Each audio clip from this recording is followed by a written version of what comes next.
സുഹൃത്തുക്കളെ, എല്ലാവർക്കും എന്റെ ഹൃദയം നിറഞ്ഞ നമസ്കാരം.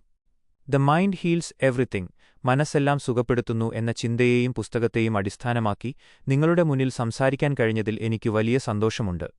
നമ്മൾ ജീവിക്കുന്നത് സാങ്കേതികവിദ്യയുടെയും വികസനങ്ങളുടെയും ഏറ്റവും ഉയർന്ന ഒരു കാലഘട്ടത്തിലാണ്. എഐയും ഡിജിറ്റൽ വിപ്ലവവുമെല്ലാം നമ്മുടെ ജീവിതം എളുപ്പമാക്കുമ്പോഴും മനുഷ്യൻ ഇന്ന് നേരിടുന്ന ഏറ്റവും വലിയ പ്രതിസന്ധി എന്താണെന്നറിയാമോ?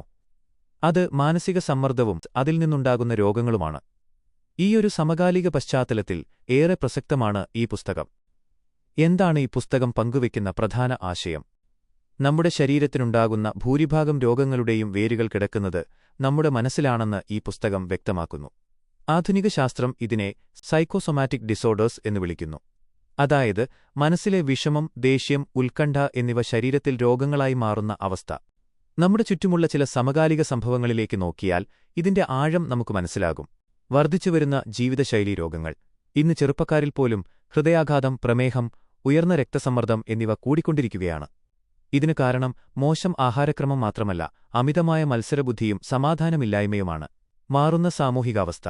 പരീക്ഷാപ്പേടി കാരണം കുട്ടികളും ജോലിസ്ഥലത്തെ സമ്മർദ്ദം കാരണം മുതിർന്നവരും ജീവനൊടുക്കുന്ന വാർത്തകൾ നമ്മൾ ദിവസേന കാണുന്നുണ്ട്.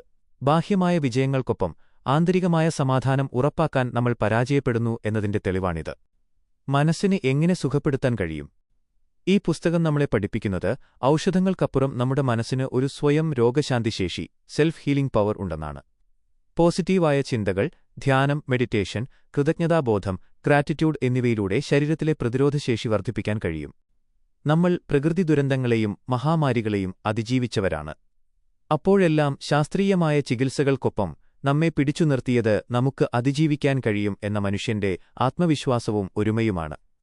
ആ മനസ്സാണ് യഥാർത്ഥ മരുന്ന്. നമ്മളിനി എന്തു ചെയ്യണം?